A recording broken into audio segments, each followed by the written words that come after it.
Pues bienvenidos y bienvenidas de nuevo, me da alegría tenerlos aquí esta noche. Es el comienzo de 4 secciones sobre el Evangelio de Marcos. Tenemos 2 objetivos durante estas 4 secciones, estos 4 viernes.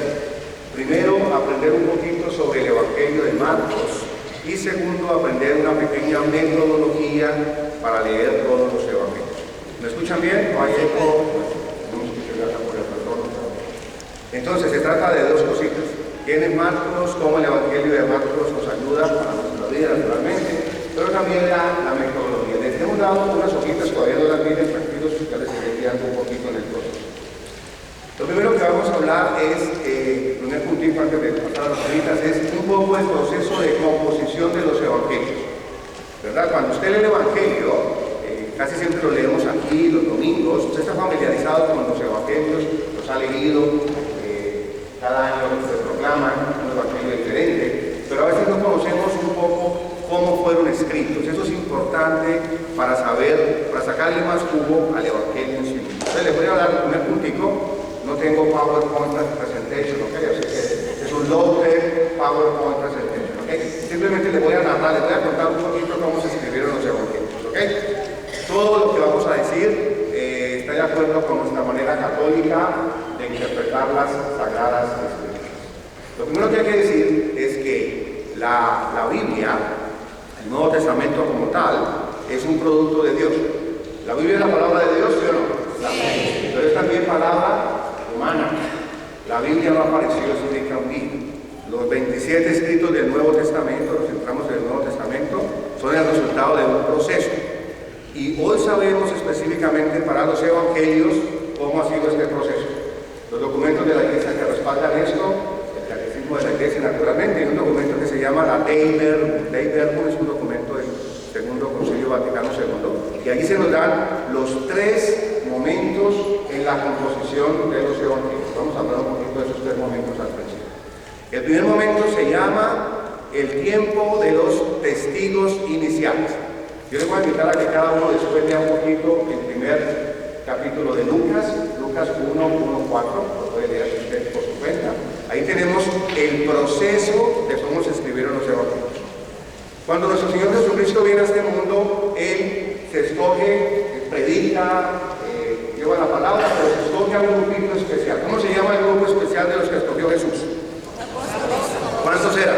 12. Estos son los testigos oculares. Entonces vamos a poner 3 momentos. El primer momento es el de los, digan ustedes conmigo, de los testigos oculares. ¿Qué pasa con estos 12? Estos son los que ven y oyen lo que nuestro Señor hace, lo que nuestro Señor dice. Él hacía un milagro, Pedro, Tomás, Santiago, Bartolomé, todos ellos, Felipe, miran lo que el Señor hace. Pero recordemos que en ese momento todavía no tenemos cámaras, no tenemos internet, no tenemos teléfonos celulares, nada de esas cosas. Por lo consiguiente, nadie grabó lo que nuestro Señor dijo y lo que nuestro Señor hizo. En esa etapa el Señor predicaba, lo escuchaban, se emocionaban, pero nadie grabó nada. Recordemos que estamos en una cultura que se llama cultura oral. Ellos no utilizan la escritura, no todo el mundo sabe leer y escribir. El que sabe leer y escribir, que es el escriba, es el que más sabe, ese es el doctor. Para ustedes y para mí, leer y escribir es el comienzo de la cultura. En la antigüedad, leer y escribir es lo máximo. No todo el mundo tiene acceso a la educación. Por consiguiente, en esa etapa, los discípulos fueron testigos de lo que Jesús dijo e hizo. Muy bien. Recordemos cómo termina la historia de los discípulos con Jesús. ¿Qué pasa el Viernes Santo? Los discípulos abandonan a Jesús. Los discípulos no están con el Señor. Por miedo, el Señor muere solo en la cruz. Según el Evangelio de Juan, solamente María y solamente Juan están, algunas mujeres están con Jesús. En el Evangelio de Marcos no tenemos nada de eso. Ninguno de ellos estuvo en la cruz. ¿Qué pasa después de la resurrección?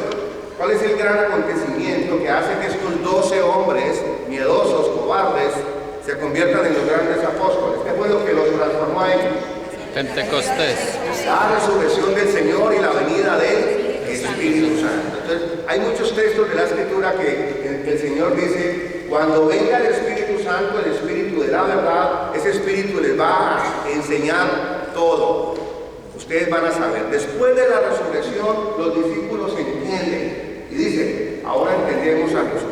E iluminados por el Espíritu Santo, comienzan a recordar todo lo que nuestro Señor hizo y lo que nuestro Señor dijo.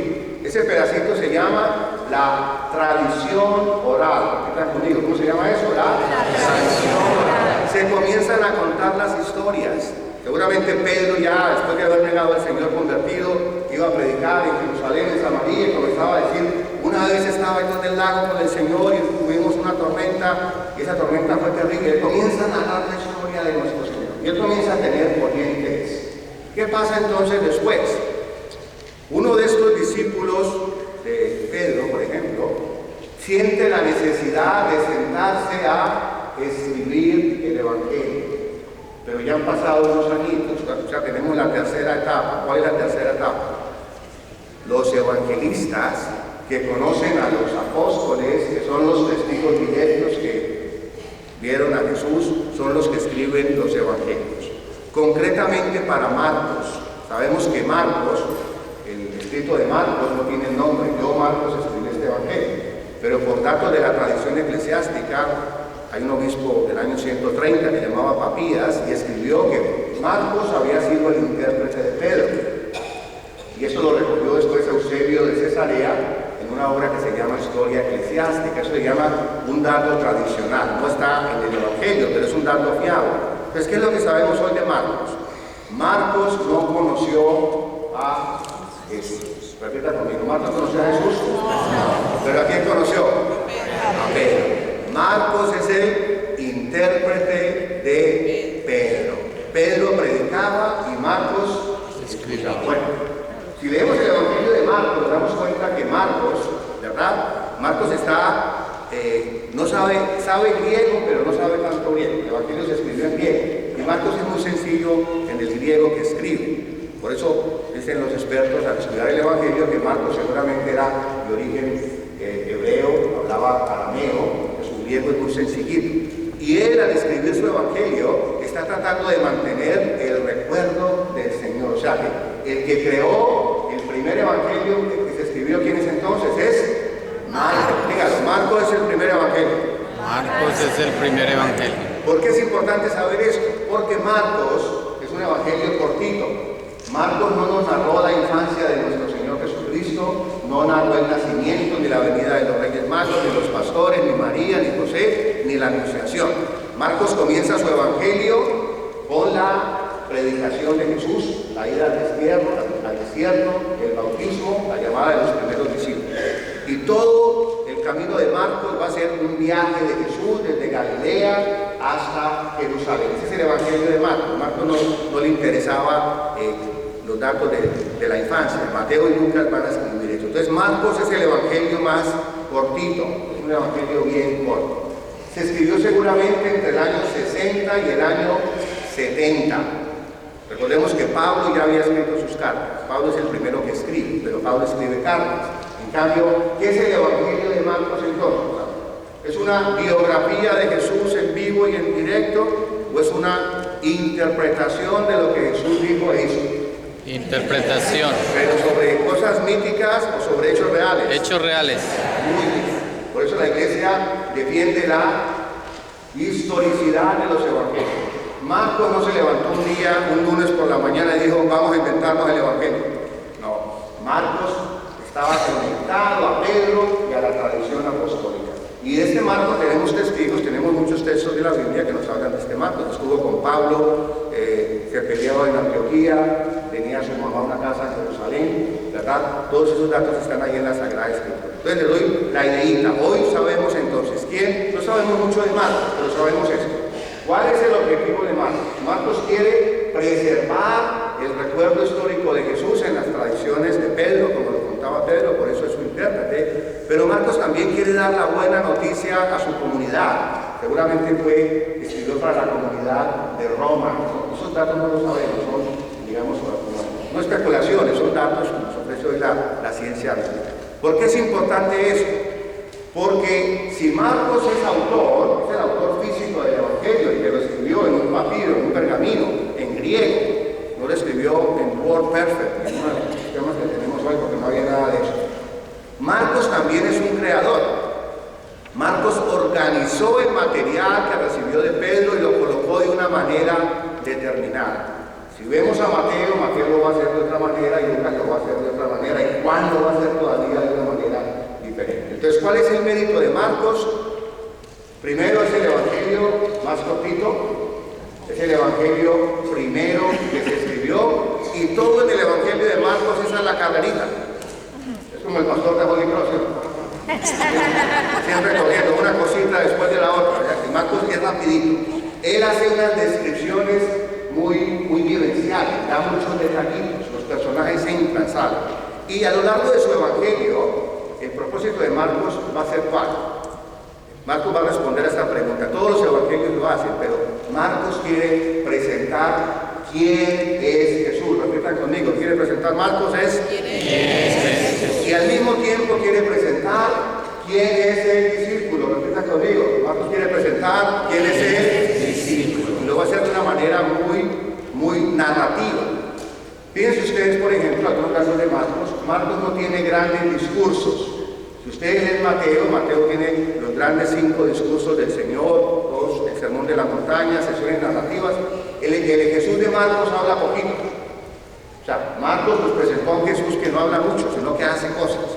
La versión del Padre Nuestro, el Padre Nuestro que nosotros ya expresamos, nos lo dejó Mateo y Lucas. Marcos nos dejó una descripción del Padre Nuestro. Entonces, cada evangelista nos presenta al Señor de una manera. Por eso cada año la liturgia de la iglesia ofrece un evangelio diferente. Estamos en el año de Marcos, lo vamos a escuchar ahora en Cuaresma y durante el resto del tiempo ordinario. ¿Cuántos de ustedes se han leído el evangelio de Marcos de principio a fin? Algunos ya lo han hecho. Y lo voy a invitar a ustedes en estas clasecitas de aquí. Léalo así, desde el comienzo, desde el anuncio de Juan el Bautista hasta la cruz. Usted verá que hay una secuencia, hay un camino. En ese evangelio el Señor se va a estar encontrando con seres humanos, y cada uno de esos seres humanos que encuentra al Señor tiene la oportunidad de decidirse en favor o en contra del Señor. El evangelio de Marcos, al final de estas 4 sesiones, yo les traigo un resumencito de toda la teología. Hoy es la primera clase, así que les estoy dando la visión general. ¿Están conmigo hasta ahora? Sí. Muy bien. Ahora vamos entonces a la pequeña metodología que queremos enseñarles. Ustedes tienen ahí 2 hojitas, ¿sí?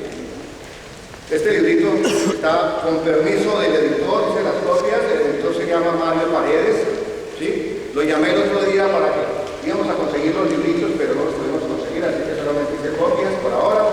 Y lo llamé y él estaba en Roma, eran como las 3 de la mañana. Me dijo, ¿para qué me está llamando? Le dije, pues para pedirle permiso para hacer las copias. Él me dejó hacer las copias, así que no estamos, porque hay que pedir derechos de autor y todas esas cosas, pero el señor Mario Paredes me dijo, haga las copias, no hay ningún problema. Fotocopié el capítulo 6. Ese es su trabajito para que se lo lleve a la casa y lo lea un poquito y todo eso. Y aquí les voy a dar el sumario de esto. Vamos a comenzar con una pequeña definición, no está aquí porque esta es la parte práctica del método. ¿Qué es la lección divina? Repitan conmigo. Lección divina, no es lectio, tío, no, porque en latín la palabra CT se pronuncia como C, lección, ¿ok? Repitan conmigo. Lección. Ya se aprendieron una palabrita en latín. No lección, sino lección. Lectio divina. Lección divina significa lectura sagrada. Bueno, ¿y por qué es lectura sagrada? Porque la palabra de Dios es santa. La palabra de Dios es sagrada. Lo que hizo Marcos, cualquier palabra del Señor, todos los libros de la Biblia, desde Génesis hasta la Revelación, son inspirados por Dios. Y aunque fueron escritos por autores humanos en un tiempo determinado, en una cultura determinada, son palabra de Dios. La Biblia nos dice eso. ¿Sí? Dios, ¿verdad?, en su pedagogía inspiró a los hombres para que escribieran su palabra. Eso es una obra teántrica. Teántrica significa de Dios y del hombre. Teos, anérteros, de Dios y del hombre al mismo tiempo. Entonces, la lección divina, la lectura sagrada, la lectura del texto sagrado, es una metodología que comenzó en la iglesia en la época monástica, en la época patrística, hace muchos años, hace 2000 años. Y muy sencillo, el ser humano se coloca delante de esa palabra como una palabra viva, no simplemente con lo que pasó, sino con lo que esa palabra va a decir hoy. Pero para entender lo que esa palabra nos dice hoy, tenemos que que comenzar haciendo el análisis del lenguaje. ¿Qué dice el texto? ¿Cómo lo dice? Por eso la lección divina se nos ha presentado en diferentes pasos. Y la metodología consiste en seguir estos pasos cuando leemos el texto. Entonces, vamos a hablar un poquito, yo resumo por cuestión de tiempo. Vayan a la página 75. Lo demás, ustedes como buenos estudiantes, lo que por supuesto.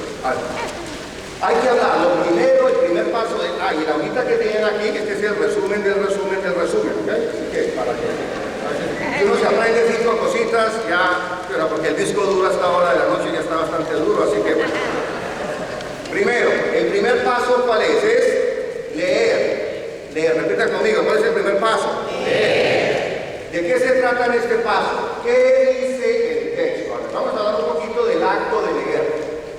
¿Qué es leer? Denme una definición de leer.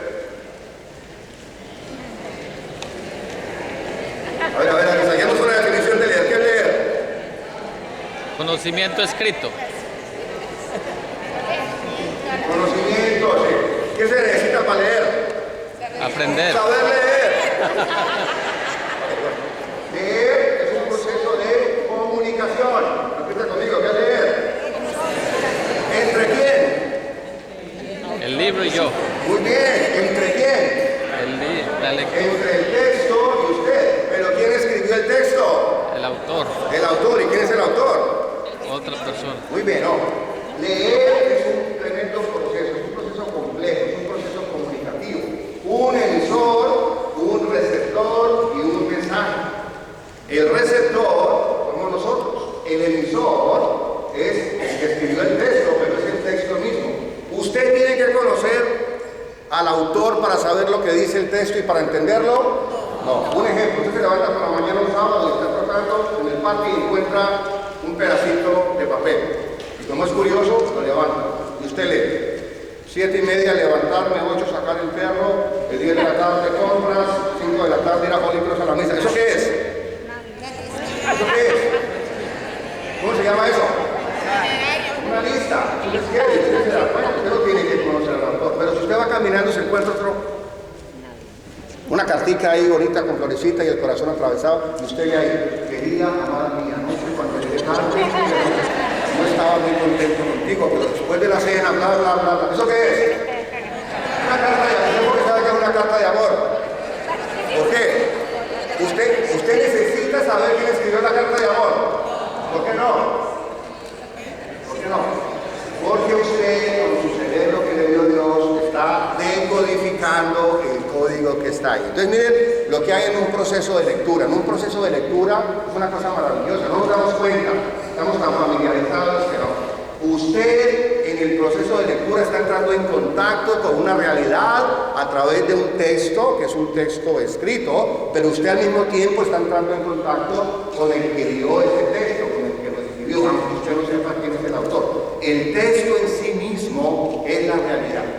Por eso, una definición de lectura así en este primer momento podría ser, es una relación, entrar en un texto. Le voy a dar, ¿qué es un texto? Una definición de texto. ¿A qué le suena texto? A una historia. Sí, pero texto, en latín las etimologías no sirven muchas veces porque tenemos el significado. Texto viene del latín tejido, textus, tejido. ¿Qué es un tejido? A ver, el tejido de la camisa de serpiente. Ven y una camisa tejida muy bonita. ¿Qué es un tejido? ¿Es un qué? Un papiro. ¿Qué es eso? Es un...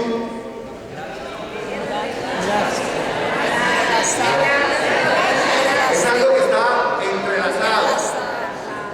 Relaciones. O sea, un texto es una realidad de muchas relaciones. Entonces, el proceso de lectura es desentrañar lo que el texto dice. Y si sabemos la lengua, pues podemos desentrañar. Pero hay que decir algo más. El texto original del Evangelio, de todo el Nuevo Testamento, ¿cuál es? Es el... Entonces hay que saberlo ya de memoria. ¿En qué lengua se escribió el Nuevo Testamento? Dígalo duro. ¿En qué lengua? ¿En qué lengua? Griego. Y usted y yo no sabemos griego. griego no es nuestra lengua. Tenemos entonces otra realidad en un texto sagrado. Nosotros tenemos que basar nuestra lectura del texto ¿en qué lengua? ¿Cuál es la lengua nuestra? Español, inglés, francés. Pero ¿qué pasa cuando traducimos el texto? Cambia. Bueno, aquí que hablamos en Spanglish, esto es una cosa terrible aquí, porque uno ni aprende inglés y se lo olvida el español, ¿no? Y uno comienza a utilizar frases que no existen, gramáticas que no existen. Yo cuando llegué aquí, lo primero que me aterraba, especialmente cuando llamaba alguien de Puerto Rico, te llamo para atrás. Yo no, pero te llamo para atrás, ¿qué significa? Que me llamo para atrás. O que venga para atrás, no sé. ¿Qué te llamo para atrás? La traducción literal de I will call you back, ¿no? En español, ¿cómo se dice eso? Te llamo de nuevo. ¿Y qué tal que se me dañó el rufo? ¿No es cierto? Sí. Y la fornitura está muy vieja. Y la troquita ya no le funciona. Y este hijo mío está jangueando ahí con un poco de gente que está buqueado con otra persona. Spanish, ok, bueno. Siempre tenemos que tener en cuenta lo de la traducción, porque cuando se hace un trabajo bíblico serio, hay que ir al original. Los exégetas, los especialistas de la Sagrada Escritura, trabajan siempre en el texto griego, no en el texto ni latino siquiera, aunque es una traducción muy buena, pero siempre es el texto. Y hoy, gracias a Dios, tenemos muchos años ya, siglos de traducciones, tenemos muy buenos textos críticos de la Biblia. Entonces, siempre que uno una palabra no entienda, uno tiene que saber, detrás de esa palabrita hay una palabra que es griega.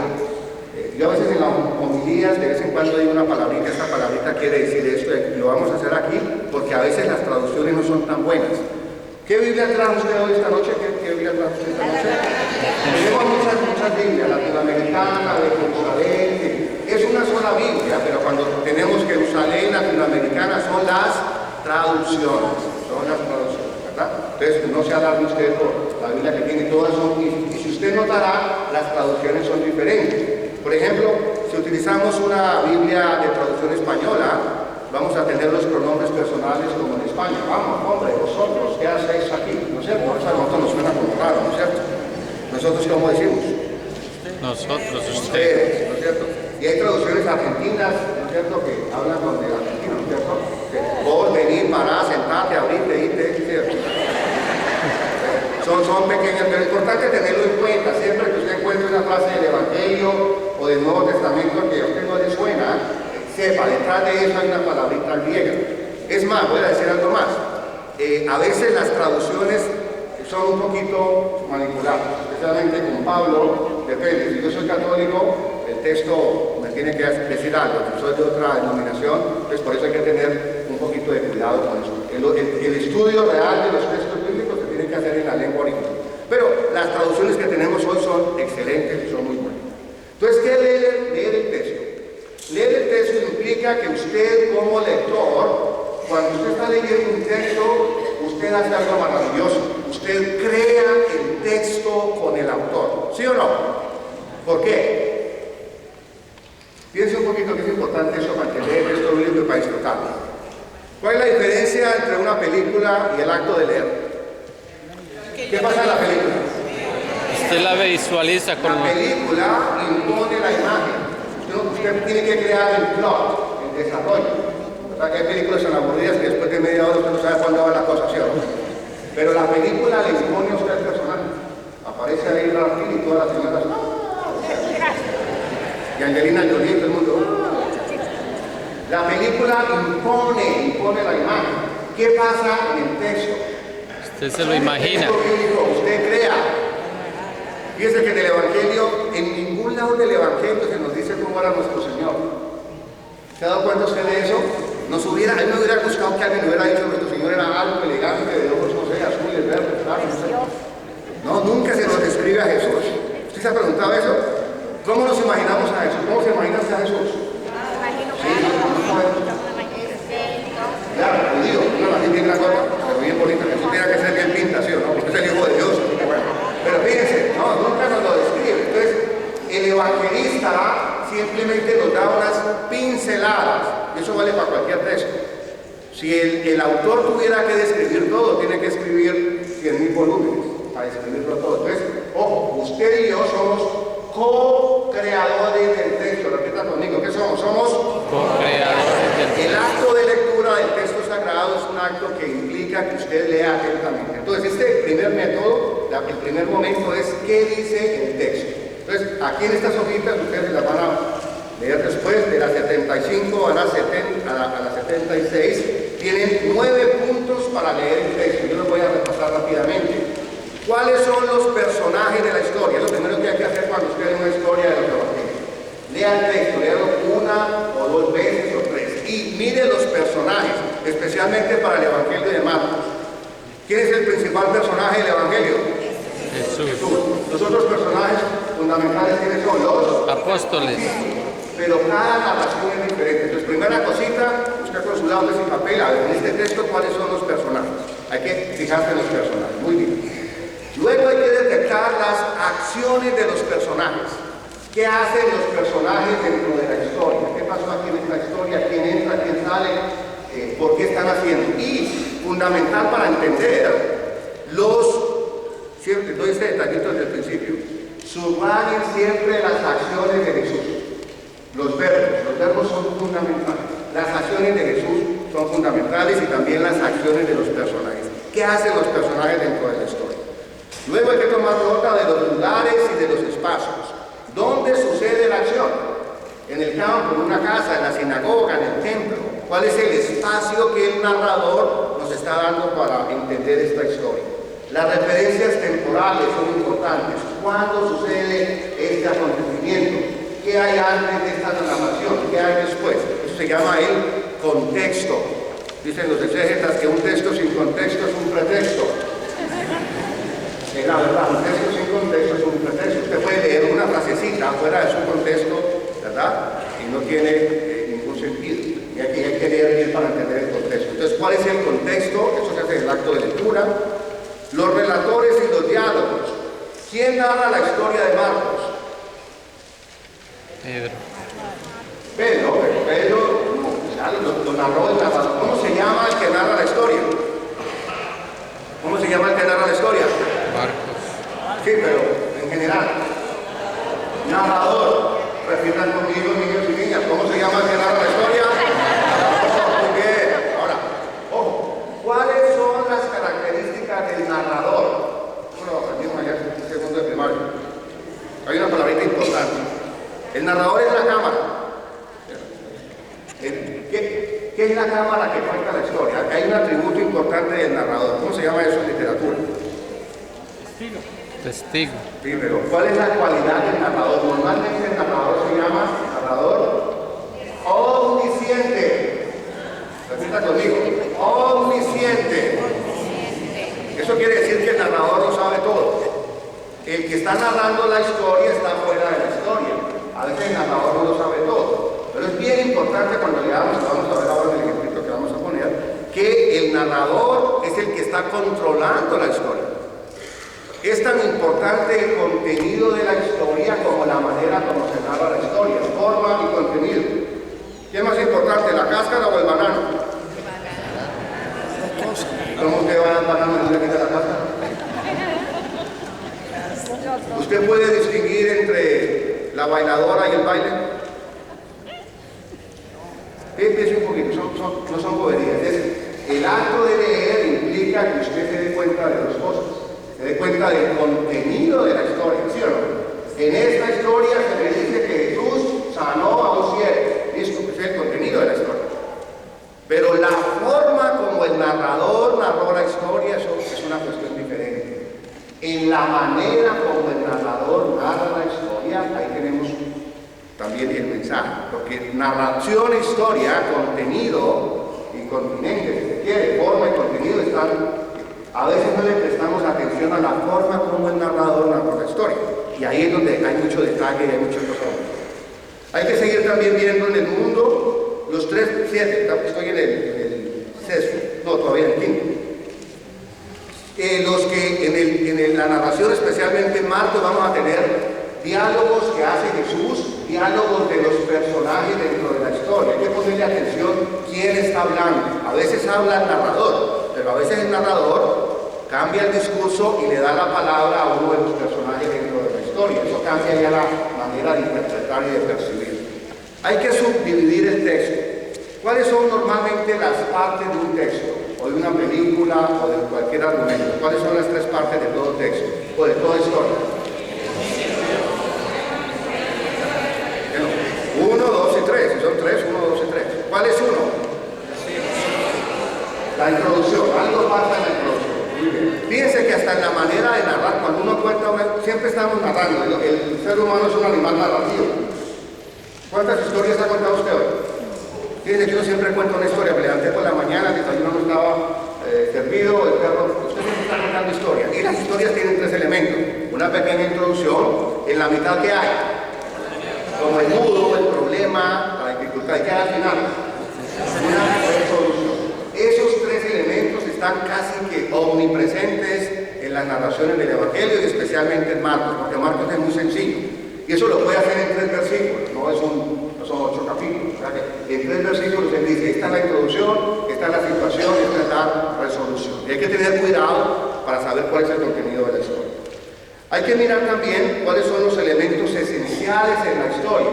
Cuando usted lee, en el acto de leer, usted descubre, la historia es sobre esto, y hay otros elementos que no tienen mucho significado, son parte del andamiaje de la historia, pero no son tan fundamentales. Dentro del texto a veces hay otro texto. Marcos no hace muchas referencias al Antiguo Testamento. Mateo sí. Ustedes van a leer, Mateo va a decir siempre, como está escrito en el libro del profeta. Marcos también se llama los intratextos. Siempre que encontramos en el Evangelio un texto del Antiguo Testamento, tenemos que ir a ese texto y decir, ¿por qué el evangelista aquí está utilizando ese texto del Antiguo Testamento? Muy bien. Entonces, ¿qué es leer? Yo resumo leer. Es una actitud, ese encuentro con esa realidad del texto, es una relación de tejido, una relación compleja, un código, una comunicación, un mensaje que yo tengo que decodificar en el acto de la lectura. Y yo termino esta sesión con esta frasecita. Leer un texto bíblico es como un pollo cuando toma agua. ¿Usted ha visto una gallina tomando agua? Sí. ¿Cómo toman agua las gallinas? Vamos a hacerlo. 2 movimientos. Primer movimiento. Hacia la cabeza del mundo. Segundo movimiento. Ok, así hay que leer. Entonces hay que leer al detalle. Además, antes de decir esto, estamos haciendo una lectura sagrada. No estamos haciendo una lectura profana. Yo cuando estudiaba en Roma tenía un amigo, se los he contado antes, que era un experto en lenguas, hablaba como 12 lenguas, todas las lenguas conocidas, sabía todos los libros de la Biblia, no creía en Dios. Estudiaba la Biblia desde el punto de vista de la literatura. No creía en Dios. Era ateo, una persona muy buena, pero no tenía una relación personal con Jesucristo, no era bautizado. La Biblia se puede leer, usted puede leer el Evangelio de Marcos como leer cualquier obra de literatura. No, por eso se llama lección divina, lectura divina. El que inspira la lectura es ¿quién? El Espíritu Santo. Estamos haciéndolo aquí para el Evangelio de Marcos, pero usted lo puede hacer para cualquier texto. Antes de leer la palabra de Dios, hay que orar un poquito, hay que pedir al Espíritu Santo que nos ilumine para ver lo que hay en ese texto. Entonces terminamos el primer punto, ¿está claro? ¿Sí? Sí. Los demás son rapiditos. ¿Qué es la meditación? La meditación, lo van a leer ustedes ahí, yo voy a seguir la hojita aquí para hacerlo más rápido. La meditación es ya lo que el texto me dice. Una vez que yo entendí lo que hay en el texto, ahora el segundo momento de este método es, ¿y esto qué me dice a mí hoy? ¿O qué nos dice a nosotros aquí? Y aquí hay que utilizar la imaginación, hay que orarle al Señor para que nos dé la luz. Y aquí habría que preguntarse, ¿qué es lo que te impacta del texto? ¿Qué te llama la atención? ¿Qué dice el texto hoy? Sobre Jesús, sobre la iglesia, sobre la salvación, sobre la vida eterna. En cada texto siempre tenemos una enseñanza sobre Jesús. Eso se llama cristología. Los textos del Evangelio nos dicen algo sobre quién es Jesús, cuál es su misión, cuál es su esencia. Los textos bíblicos nos dicen algo sobre la iglesia. Eso se llama eclesiología. Los textos bíblicos nos dicen algo sobre la salvación, eso se llama soteriología. Los textos bíblicos nos dicen algo sobre la vida eterna, eso se llama escatología. Aunque no es una información articulada, si se quiere, sistemática, por eso la teología después va a tomar los datos bíblicos y los va a procesar y vamos a hablar de tratados teológicos. Pero eso es la consecuencia de lo que está en los textos bíblicos. Entonces la meditación es eso, ¿qué me dice el texto? Pero no se queda ahí este método. El tercer momento es el momento de la oración. ¿Qué nos dice la oración? La oración nos dice, ¿cómo yo respondo a este texto? Yo ya sé lo que hay en el texto, ahora yo medité, el texto me está hablando de unas realidades, ahora oraciones, ¿cómo yo respondo a este texto? Y lo vamos a ver en la práctica. Cada texto bíblico tiene un potencial, yo diría, tremendo de oración. Y no lo hemos explotado. Ese es de los puntos que yo les quiero dar. Ojalá se lo aprendieran. Siempre que usted lea un texto bíblico, usted tiene que hacer oración con ese texto bíblico. Pero para hacer oración usted tiene que entender los dos pasos anteriores. ¿Qué dice el texto? ¿Qué me dice el texto? Porque ahora, en la oración, yo le estoy respondiendo a Dios. Porque ese texto me está inspirando a mí algo. Y en esa lectura sagrada, recordemos que no es lectura de estudio, simplemente yo estoy en contacto con Dios. ¿Por qué? Porque siempre que se lee un texto bíblico, y especialmente ahora que vamos a leer Marcos, yo diría que lo que nuestro Señor hizo en ese texto es lo que el Señor hace cuando leemos el texto. Repita conmigo. Lo que Jesús hizo en ese texto es lo que el Señor hace. Ese es el poder de la palabra. Cuando usted viene a la Santa Misa y usted escucha el Evangelio y la homilía, usted está entrando en una comunicación ¿con quién? Con Jesús, que es la palabra viviente. Por eso usted, y aquí en Holy Cross, en cualquier iglesia, usted se da cuenta. Si usted viene con oído atento, cada semana el Señor le habla. ¿Sí o no? Sí. Y no es porque el Padrecito dijo, el Padrecito es un instrumento. Y a veces habla mucho. Calle Padre que habla mucho. Si usted viene con oído atento, el Espíritu Santo le está hablando y usted dice, ¿y cómo así que el Padre sabía eso? El Padre no sabía nada. Usted tiene el oído atento y ya esa respuesta que usted le está dando al texto es oración para su vida. Por eso este punto es fundamental. Si no, el texto se nos queda como algo arqueológico. Qué tan bonito, pasó por allá, pero no me dice nada a mi actualidad. Cuarto, contemplación. La contemplación es tal vez el elemento más difícil, diría yo, en esta metodología de la lección divina, lectura sagrada, porque la contemplación es algo muy personal. Contemplación, yo diría, es entrar ya, es mucho más que la oración, porque la oración puede ser discursiva, uno puede alabar, rezar, pero la contemplación es como intuitiva, es como intuir el amor. La mejor definición de contemplación es como cuando uno ve a la persona cuando ustedes están enamorados. ¿Se acuerdan? Al principio de su historia de amor, ¿no? Cuando uno ve al otro o a la otra. Eso es. La contemplación es, usted lo sabe, pero por allá se le revuelve todo, ¿sí o no? ¿Sí? Maripositas en el estómago, esa es la contemplación. La contemplación es como que este texto me dice algo, yo intuyo la voz de Dios, me va al corazón, es entrar en comunión. Y la contemplación sería el resultado incluso de bajar un poquito las ondas cerebrales, de estar en una situación de silencio. La contemplación es más para la lectura personal que para la lectura comunitaria, pero es un elemento fundamental de intuición. Y finalmente, la acción. ¿Qué es la acción? Siempre que leemos un texto bíblico, deberíamos tener una resolución. ¿Y cuál es la resolución? A la luz de este texto, el Señor me pide que, repita conmigo, a la luz de este texto, el Señor me pide. ¿Están conmigo? Repitamos entonces, diga cada uno, leer, meditar, orar, contemplar, actuar. ¿Ya se lo aprendió de memoria? Repitámoslo de nuevo. Leer, meditar, orar, contemplar. Se graduaron, les un aplauso a todos ustedes. Muy bien. Como la idea es aprender la metodología, entonces vamos a ponerla en práctica ahora, al menos en el primer texto, en los próximos 15 minuticos al menos, ¿verdad? ¿No están cansados todavía, no? Vamos a leer, aquí en esta hojita, ustedes pueden leer en su Biblia, simplemente por pedagogía, les he impreso, uy, qué pena, les he impreso el primer día de Jesús según San Marcos. Es lo que Jesús hizo el primer día de su predicación. Y eso se llama la jornada de Cafarnaúm. Entonces vamos a analizar todos juntos con esta metodología el primer episodio. Y ustedes van a tener para la próxima semana la tarea de analizar los demás. A ver si alcanzan. Ok, ¿están conmigo entonces? ¿Cuál es el primer paso? Leer. Y hay que leer con atención. Entonces vamos a leer. Sacudámonos un poquito la cabeza, ¿verdad? Sacudan la cabeza, muévanse, no se duerma porque vamos a ponerlo ahí en la práctica. Ahora vamos a hacerlo todos juntos.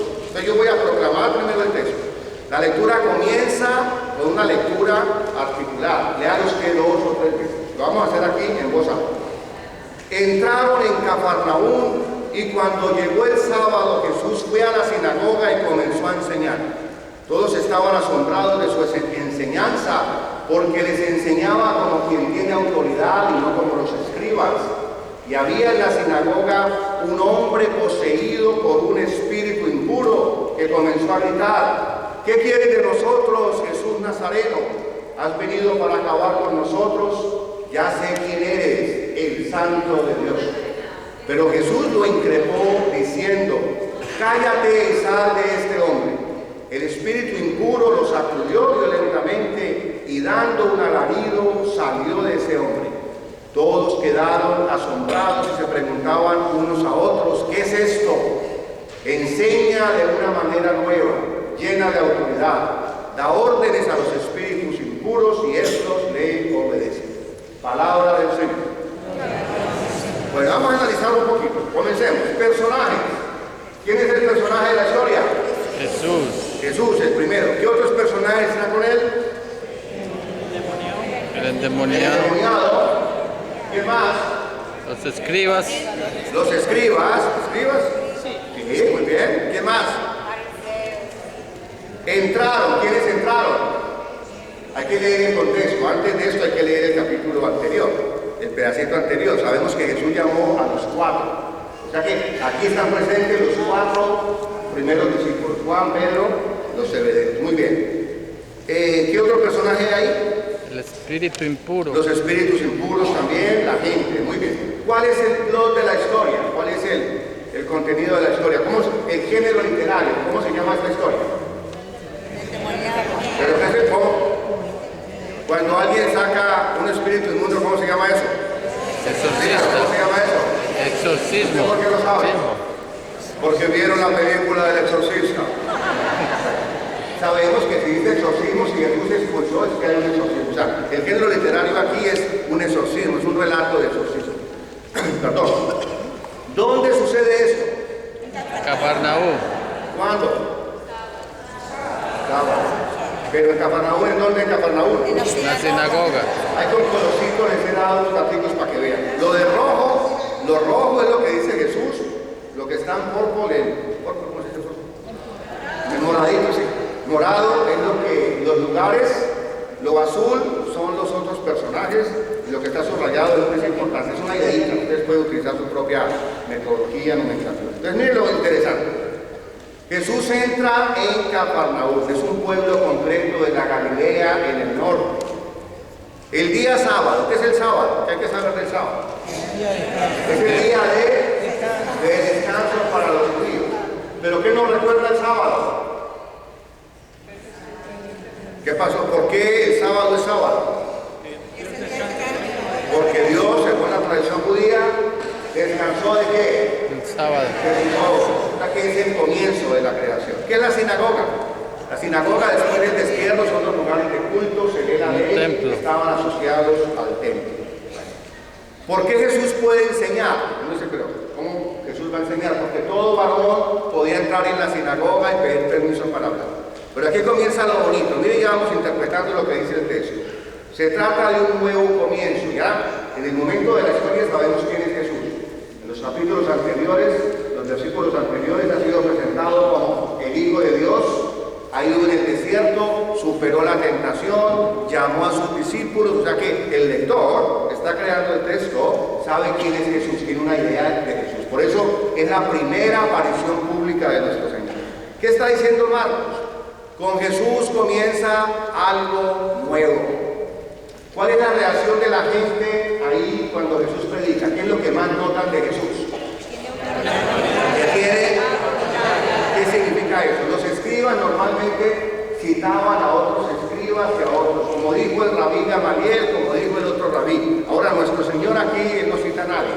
No se dice cuál es el contenido de la predicación, sino el efecto de la predicación. La predicación de Jesús, ¿qué es lo que caracteriza la predicación de Jesús? Es una predicación con autoridad. O sea, desde el comienzo Marcos comienza a decir, por eso nos da estos datos temporales. En Cafarnaúm va a comenzar algo nuevo. En En Cafarnaúm va a comenzar algo definitivo. Y este hombre que es Jesús de Nazaret viene a proponernos algo diferente. No es como nuestros escribas.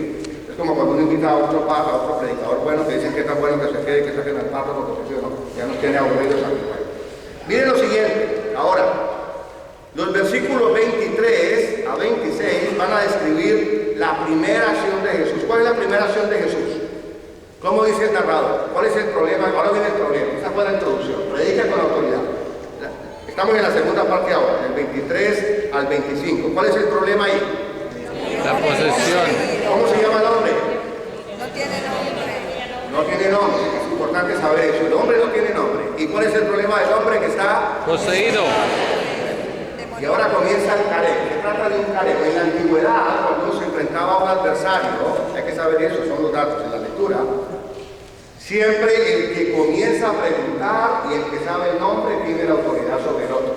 En la retórica antigua, porque habían discusiones verbales, ¿no es cierto? Un contexto verbal. Entonces, si yo comienzo a discutir y yo sé tu nombre, yo tengo poder sobre ti. Así que, retóricamente aquí los demonios están pretendiendo tener poder sobre Jesús. Noten ustedes algo bonito. El hombre está poseído de un espíritu impuro, pero cuando habla, ¿cuántos son? Bueno, vamos a ver el contenido de lo que dicen los demonios. ¿Qué dicen los demonios? Repita lo que dicen los demonios. De nosotros. Ya sé quién eres, el santo. Miren, los demonios se graduaron en teología. Miren lo que está haciendo el narrador. Es un careo entre las fuerzas del mal que poseen este hombre, pero Jesús. Los demonios están haciendo la primera presentación en el relato de quién es Jesús. Y miren lo que hacen los demonios. Hay que felicitarlos. Colocan dos cosas. ¿Quién es Jesús de Nazaret? Dígalo duro. ¿Quién es Jesús de Nazaret? Santo de Dios.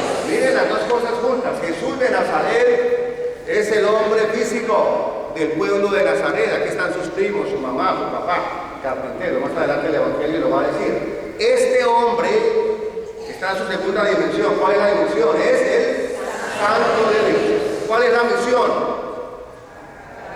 ¿Acabar con quién?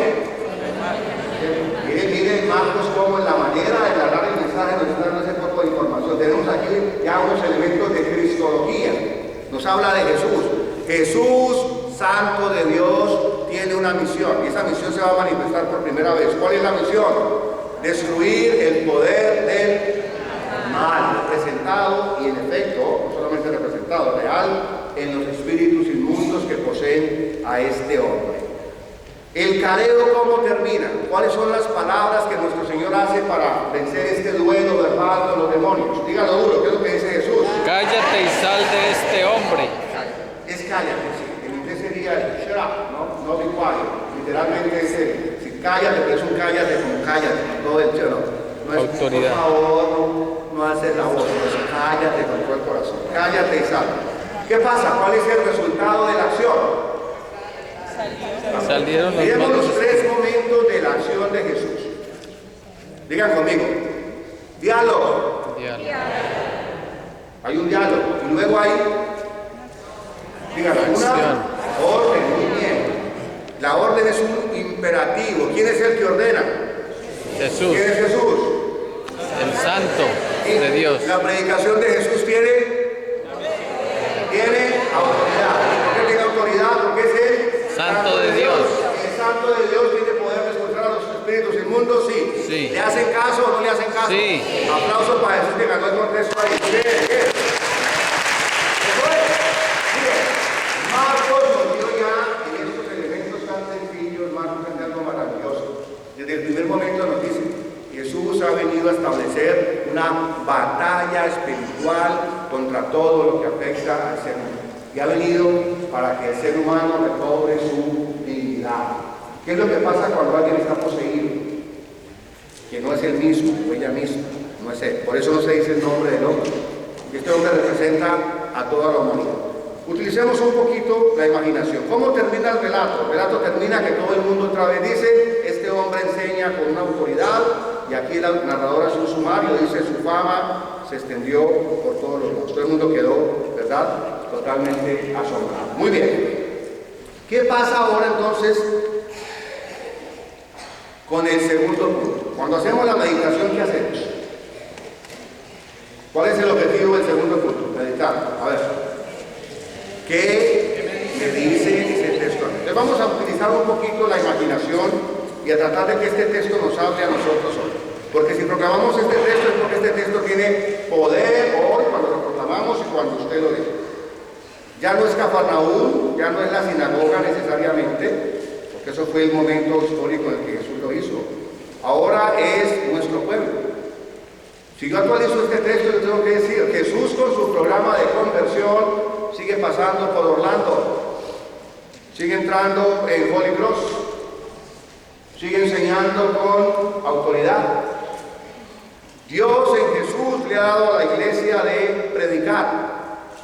Dios en Jesús le ha dado a la iglesia el poder de vencer a las fuerzas del mal. La iglesia que continúa la labor del reino de Jesús en sus sacramentos, en sus enseñanzas, en general la iglesia tiene la autoridad que el Maestro le ha dado. Es una autoridad nueva. Esa autoridad sigue siendo nueva para este mundo de hoy. ¿Ha estado usted poseído o poseída? ¿Algún día ha estado usted poseído o poseída? ¿Alguien ha estado poseído aquí el diablo? No. Pensemos un poquito en la posesión diabólica existe, ¿ok? Y este hombre seguramente estaba poseído. El Señor saca a Satanás, claro que sí. Pero es mucho más que eso. Pensemos un poco, estamos meditando, estamos actualizando el texto. ¿Qué son situaciones de posesión? Además de las posesiones que existen, ¿verdad? ¿Qué es estar poseído? Estar poseído es tener una actitud que se deshumaniza. Descontrolado. Algo que no está de acuerdo con tu naturaleza humana de bien. Pensemos, ¿una adicción es una posesión? Sí, en ciertos términos. Si estás adicto al alcohol, a la droga, a la pornografía, al sexo desenfocado, desenfrenado, estás poseído. Si comes demasiado, te está afectando la salud, estás poseído. Si estás haciendo cosas que